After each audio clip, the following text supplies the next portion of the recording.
You know what? I'll just say this. Is the grocery store gonna get mad at me if I complain about the carts not being returned? Wait, what? Like if I come on the podcast and complain about something or talk about something, Yeah. am I supposed to talk about no people, places, or things while I'm here? Honey, you've got a big storm coming. A Merry Christmas. Holy crap, it's Christmas Day. I totally forgot. Happy Hanukkah. Hello everyone, how are you today? I hope that you're having a really good day so far. If you are new here, my name is Taylor. This is Star Baby Moonchild, and we come to you from Baltimore City, Maryland. And here on my YouTube channel, I feature content that is generally focused on knitting and spinning.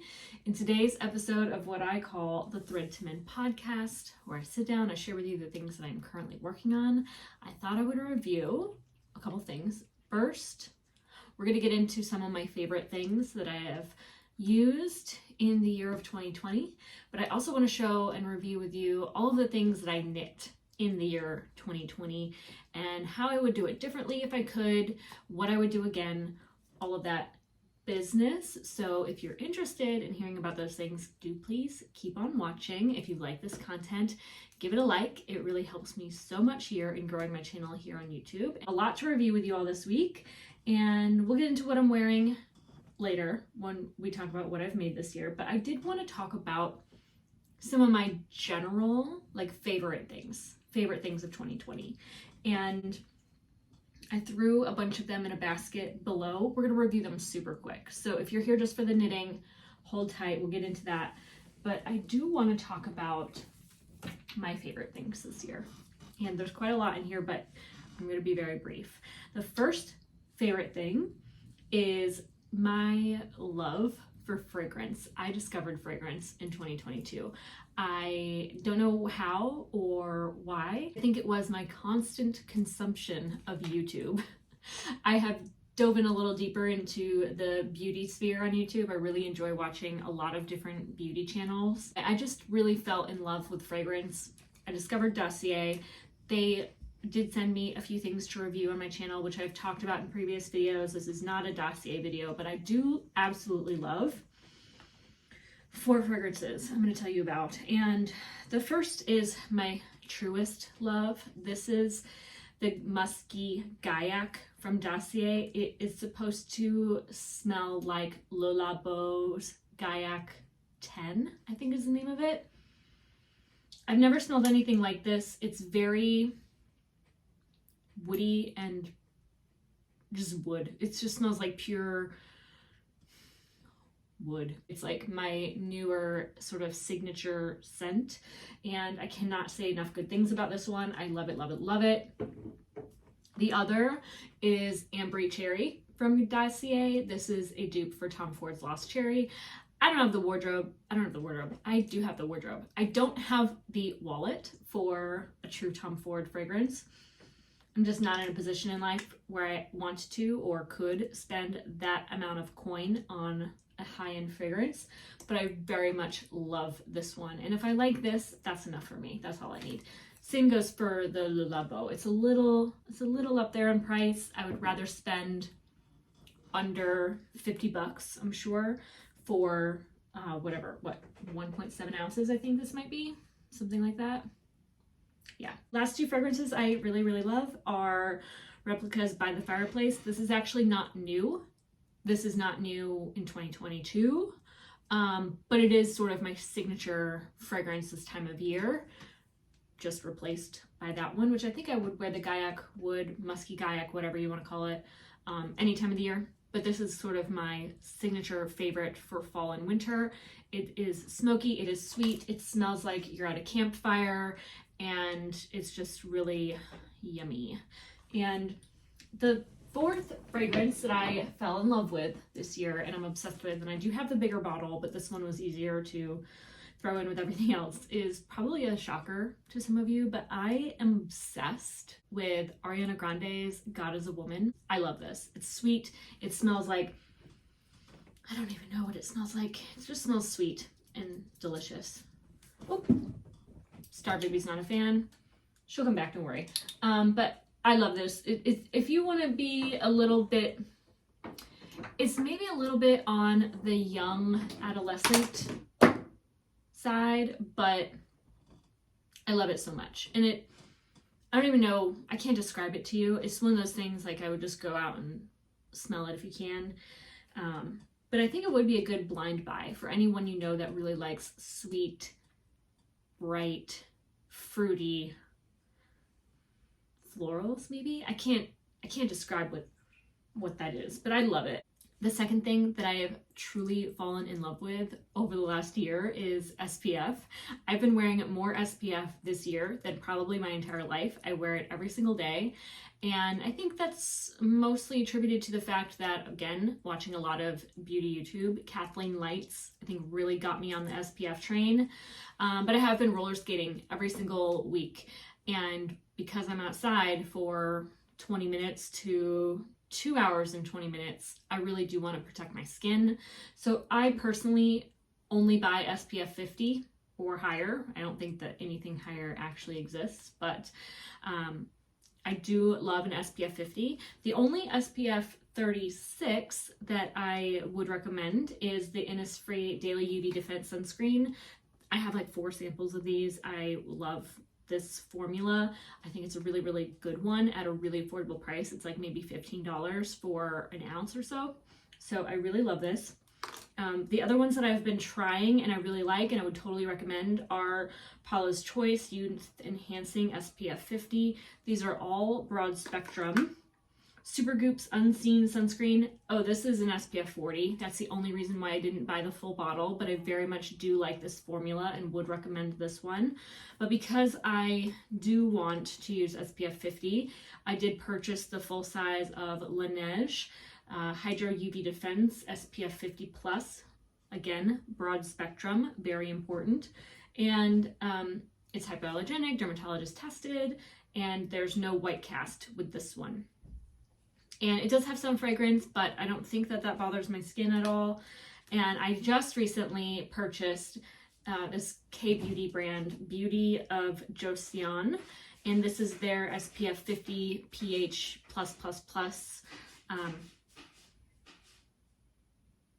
Star Baby needed a bathroom break.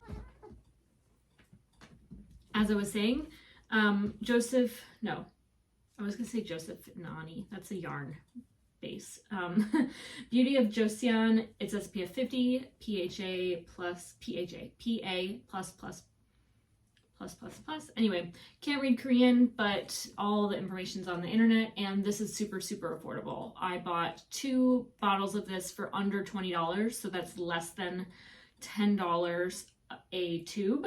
And don't buy this on Amazon. You can get it at a much better price on Stylevarna or Yes Style.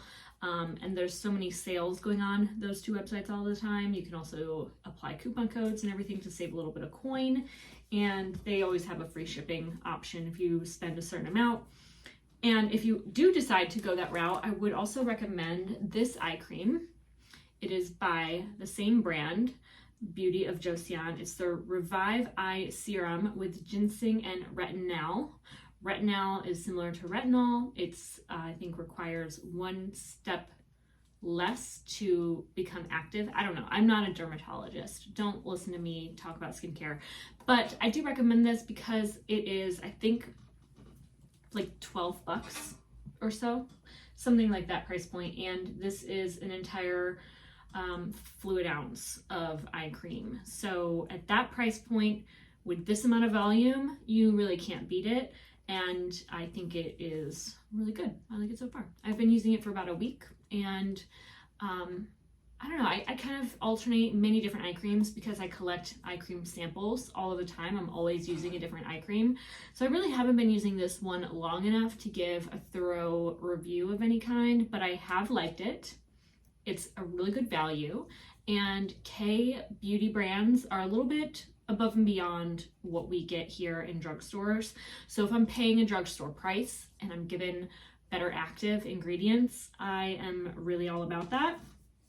So that's something I've been loving. I love a little K-beauty moment, and I've been loving their sunscreen as well. The last sort of skincare body thing that I have fallen in love with in 2022 is the Sol de Janeiro Rio Dio It is their deodorant, and this smells so good. Something about it makes me think of Easter morning. It has this coconut flavor that is so sweet like candy, and it's one of the best aluminum-free deodorants on the market, hands down. It's very pricey. I paid, I think, like $16 for this tube twice. This is my second, and I loved it enough to buy it again. The only thing close to this that I also enjoy is another brand called Mega Babe.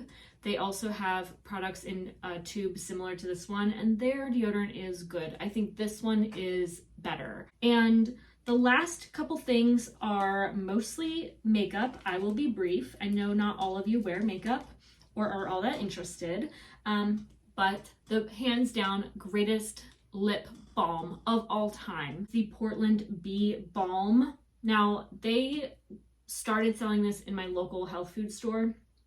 That's where I discovered it.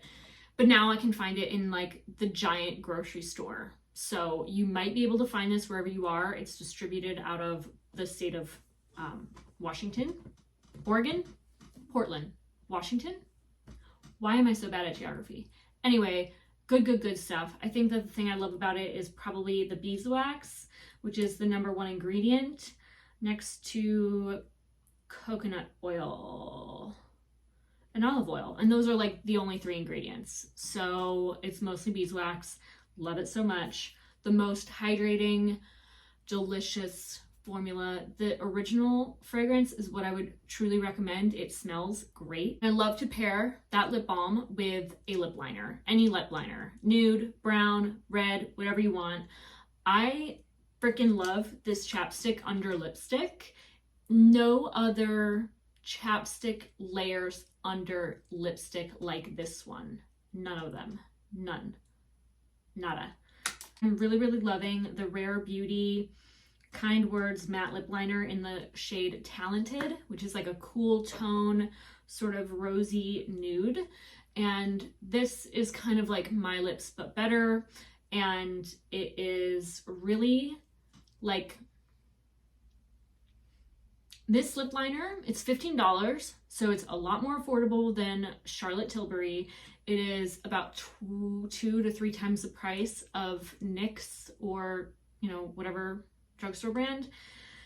So worth it. It doesn't move. I one time wore a NYX lip liner in public, had a Starbucks latte, and Brian didn't tell me I had freaking lip liner all over my face. It was so embarrassing. I'll never wear it ever again. And because of that moment, I won't wear anything but this lip liner or a very expensive lip liner because I just trust it. This lip liner does not move. You put it on, it stays there. That's what lip liner is for. Lip liner is supposed to do that. I have just been loving this lip liner. It has a twisty style, so no sharpening required. But if you do like to sharpen your lip liner, there is a little sharpener at the end. I don't do that because I feel like it just wastes product and I don't need the sharpest line for my actual lip color. A little bit of lip liner just makes things look even and perfect and much better than they would otherwise. So I love a Rare Beauty lip liner moment. Last 2, I've tried a couple foundations this year. I've sampled a ton, but I've only purchased a couple, and this one takes the cake. I sampled it multiple times, then I purchased it in the correct shade for me, and I'm obsessed with the Beauty Blender Bounce Foundation. This is supposed to be a full coverage, medium to full coverage foundation. I find that it just really blends seamlessly into my skin. It is not, you can't even see it, but it just matches me that good. And it dries down to kind of like a matte, sort of semi-matte, but it's not drying looking. It doesn't look cakey, but it feels like it would be the perfect foundation for summer when I tend to be a little bit more oily and sweaty and gross. This does have hyaluronic acid and white birch extract, which sounds kind of like a salicylic acid, I don't know, but it is very like dry. So I do like to I mean, in the winter, I moisturize a lot, and I wear sunscreen on top of moisturizer even in the winter. So as long as you have a very hydrated base, a product that dries down like this one, where you do not need a powder, is the very best option for me any season at all, especially winter, because I do not want to wear powder on my face when it is as dry as it is this time of year. I do powder a little bit in my T-zone, but I do find I also get oily there, whether I powder or not. So love this foundation so much. The very last thing I have to talk about are two things. It is Charlotte Tilbury lipstick, which I'm obsessed with right now, but also the YouTube channel Teresa is Dead. I love her channel. I just discovered her in the last like week and a half, and I've been watching episode after episode after episode of her like beauty bingo and all kinds of stuff. She'll do makeup on camera. She'll just talk about makeup releases. I think she is so much fun. I love her personality. She's just such an authentic and genuine person. And she's another one of those YouTubers that like really just tells you what she's thinking. And she's not the YouTuber that's putting out ad videos all the time. Like some YouTubers who I also love, like James Walsh is an example. I love his skincare reviews, but so many of his videos, especially this time of year, I feel like have been ads. And I don't have time for that. Anyway, I have invested in a couple of Charlotte Tilbury's lipsticks, and I really love this Stoned Rose. It's their kissing formula, so it's like a satin finish. You can pair this color with like a warm and rosy, darker lip liner to give like an ombre effect. You can pair it with any nude liner and it'll look just like natural pink lips. I think that this shade is gorgeous. And I did get this lipstick recommendation from Mallory. I don't know her last name. She's a beauty YouTuber. If you search the name Mallory Beauty, you'll find her channel. Those are a few of my absolute favorite things this year I've been loving. Before we get into everything I knit in 2022, I will share with you a brief little update on what I'm currently knitting. It is Andrea Mallory's Shifty Cowl. I'm knitting this with my hand spun, and I've made a fair amount of progress. I'm really loving the way that the colors are working together, and that's it. Maybe I'll have it halfway done before next week's video. Part of me wants to stop everything I'm doing and finish one of the two projects that are nearly completed before January 31st is over, so that I can add one new completed project to my 2020 list of knits, but I really just don't care that much. It just means that I'll have more done next year. This year for me has been all about quality over quantity, and I will say that I am very, very happy with a lot of the things that I have knit this year. The first project that I completed in 2022 is a pattern by Jessie Made. This is the Great with an 8 gingham pullover. It's knit from the bottom up. I used 2 DK weight yarn bases, one by Elsa Wool out of Canada. It's 100% Cormo fiber yarn, and the other was of the same sort of construction, very similar base. It's the Verdant DK by Abundant Earth Fibers out in Washington State. Both lovely, amazing yarns. I had been stashing away 2 or 3 skeins. I think it was 3 skeins each of those 2 yarns, and I thought they would make a perfect pairing for this pattern. When I saw Jessie Made had this in testing, I signed up right away. I was approved to test this pattern. I was very excited. I think that the, I don't remember the base that the original was knit with. I wonder if it might have been a little bit lighter, because it looked like it had great drape on the model or on the hanger, because I think I'd only seen it hung on a hanger before signing up to test it. And I just really love the little detail here with that stitch traveling between the body and the sleeve. I thought that the gingham was a gorgeous sort of classic look. But I was a little taken aback once I saw the pattern and realized that there was no neck shaping to the front or even the back collar. And I'm a little particular. Like I won't knit a sweater if it doesn't have shaping. It just won't feel right to me to wear. Like I don't want to wear that. So I wanted to test it still because I really wanted the garment, but I didn't want an ill-fitting neckline. So I incorporated what I learned knitting this project, which I hadn't completed yet at that time, but I did complete the body. I cast off a number of stitches. I went into a lot of detail in my project video on this garment, but I cast off a few center stitches. I think it was 15 stitches. So those 3 squares here, cast those off. And then when I came back around, I cast on maybe like 6 steek stitches to kind of bridge the gap. And then I would decrease every round or so, maybe every other round, up the side of each side until I got to the end of the sweater, where then I steeked it and I sewn the steeks down to the inside so that they would be in place there.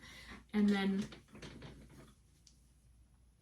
I knit the collar. And I feel like that was good on my part because I actually do wear the sweater. But when I do wear the sweater, I don't love to wear it because the sleeves are so extra long. I only wear the sweater when it's very cold out because it's so thick and heavy, but it will forever pop out underneath any jacket I'm wearing because the sleeves are so long. It just will hang out the bottom of my cuff, and that always looks a little strange to me. And they're knit from the bottom up, so I feel like a lot less inclined to modify the length of the sleeves because they were already knit by the time I got to the yoke. If I were to knit this sweater again, I would have done the exact same modification to the neckline, but I would have knit my sleeves about 2 squares shorter.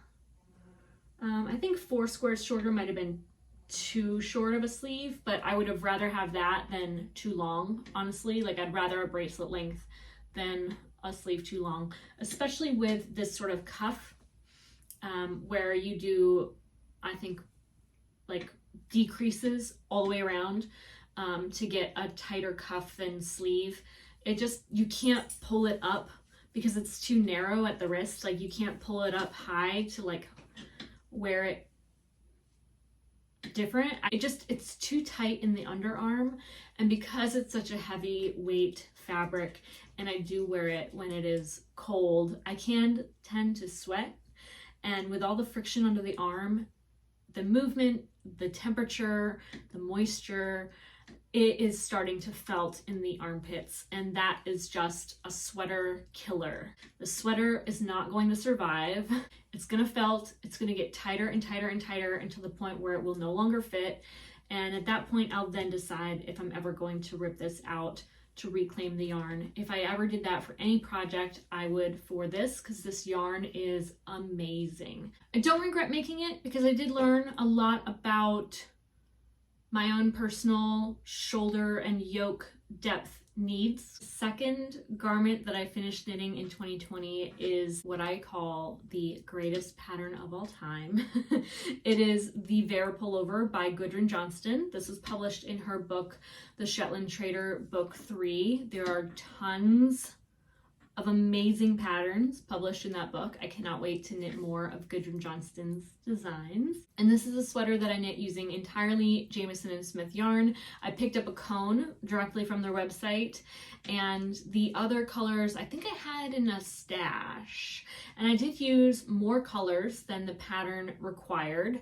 I think that Gudrun Johnston was really smart about not requiring too many colors so that you had to spend too much money to make a very cohesive and colorful project. But because I had so many colors in my stash with such little yardage, I was pulling from different yarns of the same hue to fill in the gaps of what I didn't have in the proper yardage. For instance, there is like a light pink color here.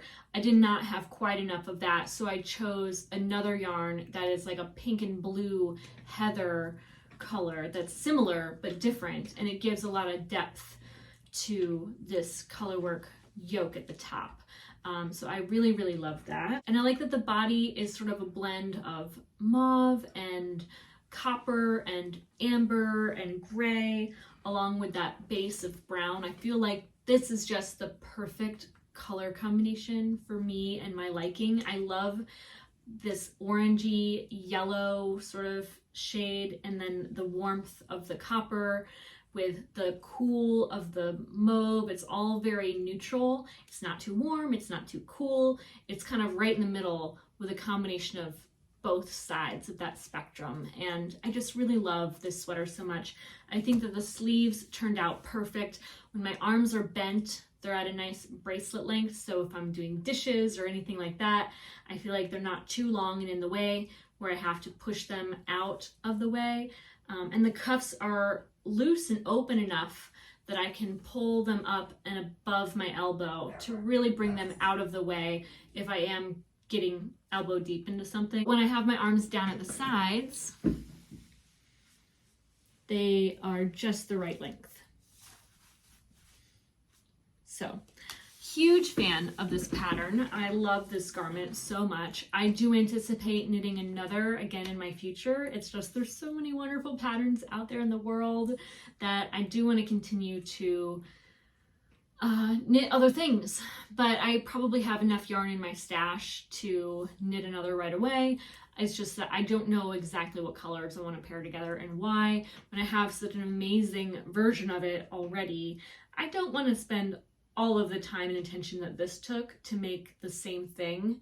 And I don't know how I can do it better, to be honest. I feel like this is just the perfect sweater for me. It is like a pattern where you knit it across the shoulder and work your way down. So it's a very complicated garment, but it's also a very well-written pattern. So you can execute something that's very complicated in a very simple way. And I feel like this pattern is what all patterns should be. They should have neck shaping, they should fit well in the shoulder and the sleeve, and they should also give you options, which I loved about Gudrun's design. She gives pattern instructions for this big billowy sleeve, which I did modify this. I think it's the only modification I made to working this project was at some point, I decided this sleeve is wide enough for me, and I just stopped continuing the increases, and I just worked straight for a little while instead of adding more stitches to make it more wide, which I felt like would have just been a little bit too much for my size. Decide when the sleeve is big enough for you, and then just knit straight until you get to the cuff, and you can't really go wrong. That's my personal opinion. That's how I did it. That's how I will do it again, and I have no regrets. The next few projects I completed in 2020 were all my own design. I first came out with the Kingston cardigan, which is a top-down raglan, which I love a raglan shape. It has a very deep yoke with nice and open sleeves. Like they're very not form-fitting, loose-fitting sleeves, which I feel like is perfect for layering a long sleeve shirt or even a lightweight sweater underneath. And there is a slight taper to the sleeve to bring it in, but it is still open at the forearms, so you can layer a long sleeve garment all the way to the wrist if you wanted to fit comfortably. So this is a great throw over anything type of vibe. It's a little bit of a boxy fit with the slightest amount of decreasing at the side body. And is it? I think so. Yeah. I can't remember my own pattern, but it has this cute, simple cable detail down the yoke, which then merges from the front and the back into the underarm. So there's a little bit of extra instruction there to bring those two cables together to twist into one down the side body. And I love this. It's a worsted weight gauge. This is knit with Jill Draper Makes Stuff Kingston yarn, which is marketed as a DK, but I am airing out all of my unpopular opinions here today and telling you it's a worsted weight yarn. I don't care what they say. It's dense, it's heavy. It has a ton of structure. I think maybe they hoped it was a DK. That's all I can guess. But in my opinion, I think it works up best to a worsted weight gauge, which is whatever the pattern says. I forget. I don't have that information crammed into my brain, but that's why it's on paper. And I love this cardigan. I do wear it a lot. I think it would look nice with dress and skirts and flowy things because it is very loose and open. I tend to wear it most with my highest waisted pants because I feel like that boxy cropped design works best with a high-waisted pant or skirt or dress. But if I were to knit it again, I think I would extend the length so that I can wear it with any pant style I want to. The second garment that I knit and then I published the pattern for is exactly that. It's another top-down raglan with a little bit longer length because that's what I wanted to fit into my wardrobe. And I decided instead of going with cables to keep it interesting, I was going to incorporate stripes. I was perusing the internet. I don't know what got into me, but one day I decided I needed Brooklyn Tweed's Arbor yarn in my stash and I wanted to knit a sweater with it right away. I think it might have been the linked hat, but we'll get into that in a second. The Bookkeeper cardigan, as it is known, is a top-down raglan with stripes. It's 3 colors. You have twice as much yardage of the main color than each of the 2 contrast colors. It is knit with a DK weight gauge, a little lighter fabric. I love the way that the stripes shift at that angle with the increases. Because the ribbing is knit with color work, 2 strands together at once, it does pull in a little bit and you're basically using one size needle throughout the entire design because the color work is going to pull it in slightly there. Of all the projects I knit, this one is probably the most loud. It's the one I probably struggle the most to outfit, which is why a lot of the time I just button it up and wear it as my top for the day with just a simple tank top underneath it. I do have a lot of tank tops that coordinate with these colors, but I don't really know what to wear with stripes except for more stripes. So I don't know, maybe I will knit another striped project in the future and pair it with this to just really go all out with full-on stripes. I knit a second link hat in 2022. This one I actually knit in 2021, but I gave away the hat that I knit this year. So I did knit this again using Harrisville Designs sheer yarn, I think it's called. I always get confused. I'm not sure if it's shorn or sheer. I think it's sheer. It's their first sheer base. And I believe that was a CVM Rommeldale yarn. So it was more of a woolen spun, lofty, light, gorgeous, natural color. Incredible, amazing, show-stopping, spectacular, never the same, totally unique. So fun to knit. It looks very complicated, doesn't it? But when you fold it down and you realize that the majority of this actual project is simply knit 4, purl 2, like half the hat is mindless. And then you just get to a row here where you do something interesting. In a couple more rows, you repeat that same exact thing. Then you do something similar but different. And then you repeat that again. And then you do the first one another time. And then you repeat that once more. And then for a little while, you're just knitting 4, purling 2. And then you kind of repeat that process until you get to the crown decreasing, at which point you're knitting fewer and fewer stitches all of the time. And you're practically done. I feel like this is actually a really good cabled project to learn cables because it looks very intricate. It looks very interesting to me, but you're really not doing all that much. And because it's such a small amount of fabric relative to like an entire garment or a huge shawl, you can incorporate cables into your repertoire without having to do too much. You know, so this is my linked hat that I wear in the winter when it is exceptionally cold, and it's a very cold day today, so I might just keep this on. And that's it. That's literally, oh no, I lied. I also am wearing the Bear Paw socks by Andrea Mowry. They have faded a little bit already. I've washed them a few times in the washer. Yep, so I knit these recently. You've probably heard about them, but I used some 80-10-10 cashmere merino silk.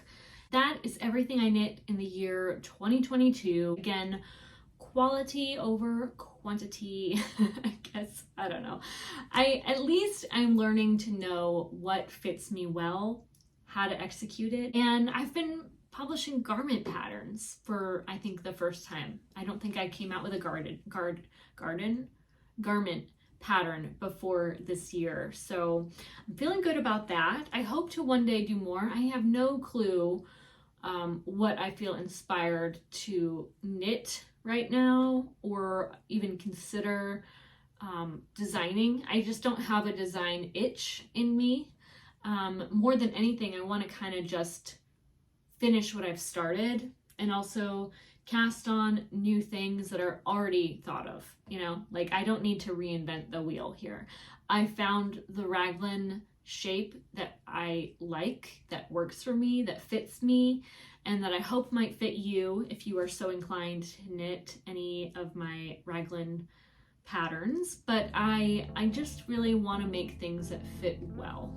And so I'm slowing down a little bit on what I make each year, and I'm remaking some of the stuff that I know I love. Like my hat pattern, I love this pattern. I would see myself knitting another linked hat every single year. It takes 100 gram skein, so you really cannot fail.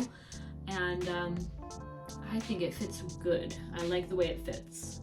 So that is something that I just feel like for me is going to be time. I'm just going to continue to do again and again the simple things that I know I like. You know, I don't want to do too much all at once, all of the time. What is that supposed to mean? That's everything. That's it. And that is all for this week's episode of the Thread to Mend podcast. I want to thank you so much for watching. If you want to find me on social media, my name is Taylor E. Owen on Ravelry Instagram, and you can find me on TikTok as Taylor Knits. I hope you all have a wonderful day, a wonderful week. Thank you so much for being here. I really do appreciate you. I hope that you are well, that you have an amazing new year. A Merry Christmas. Holy crap, it's Christmas Day. What the fuck is going on in here on this day? I totally forgot. Happy Hanukkah. I hope that you have a wonderful day. Take care.